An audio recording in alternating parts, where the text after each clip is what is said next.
ว่าได้ใช่นะ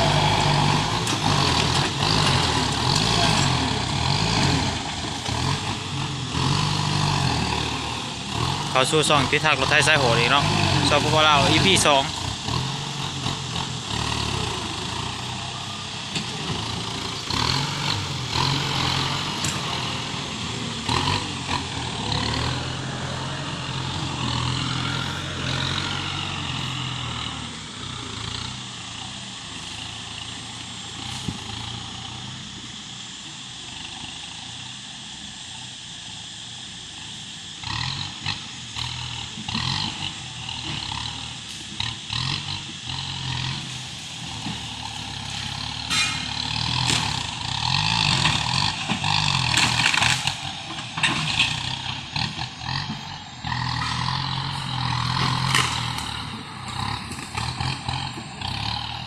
งานนี้ดงล้วน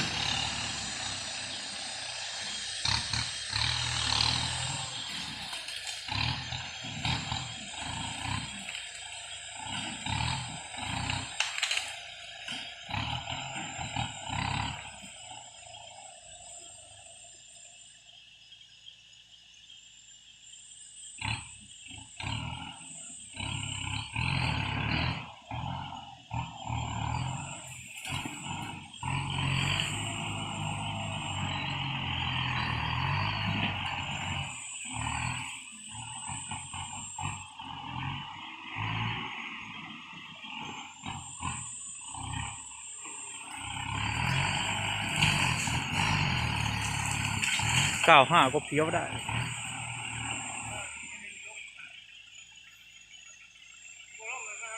อ่ะ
เครื่องเดิมๆท่อเดิมๆ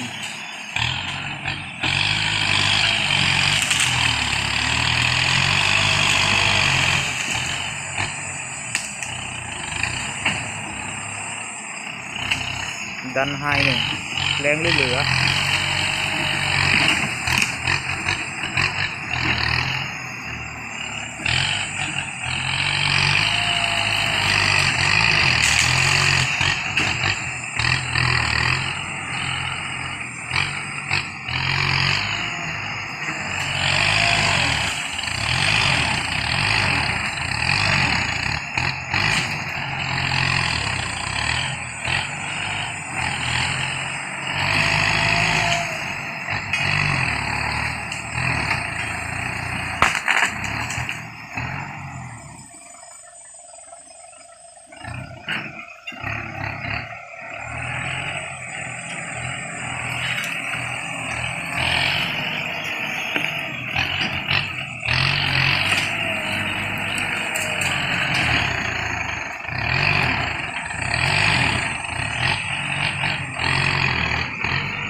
ไทยสายโหด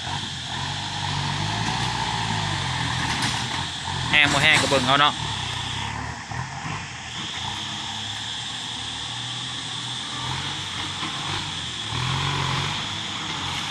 ตูม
ซูมมาเบิ่งไกลๆเลยเนาะ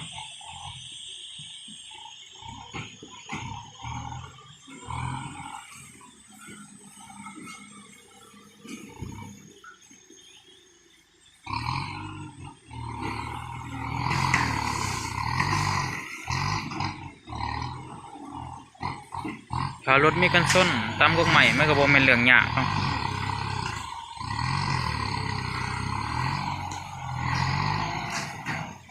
ถ้าไปเอาใบดันตำมันจะเสียหายตัวกับสลักเนาะแต่ถ้าเอาใส่กันส้นมันสิบ่เสียหายล่มง่าย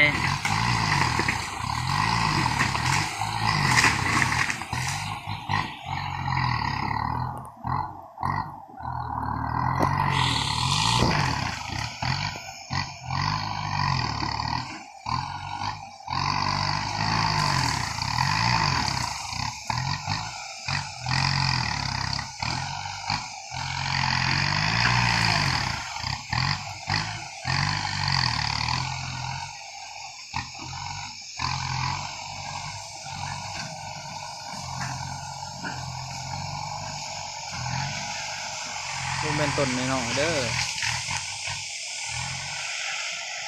ลมได้ว่ามันไม่โคบแล้ว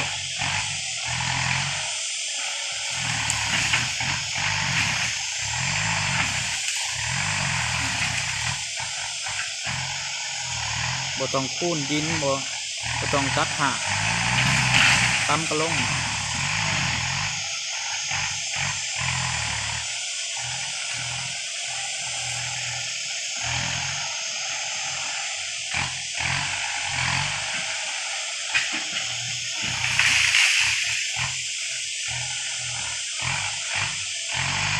เปี้ยงบาทเดียว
แพงรถเทศแบบนี้บ่ได้เนาะแต่งานแบบนี้มันเป็นงานเงินง่ายเงินไวกำไรหลาย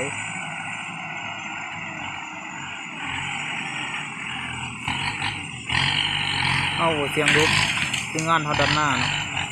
งานปรับหน้าเฮาสิเสียงลุกหลาย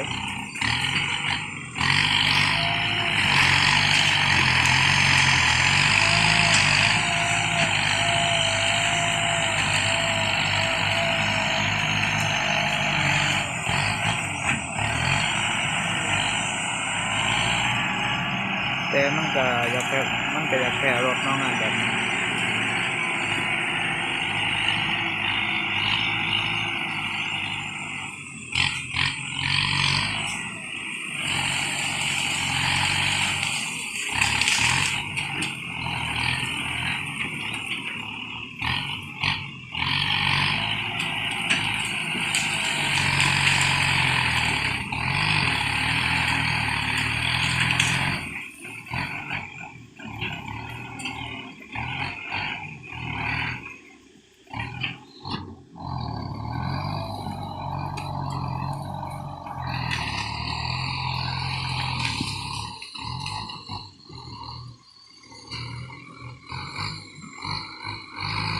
ขับเมามา8,000เนาะ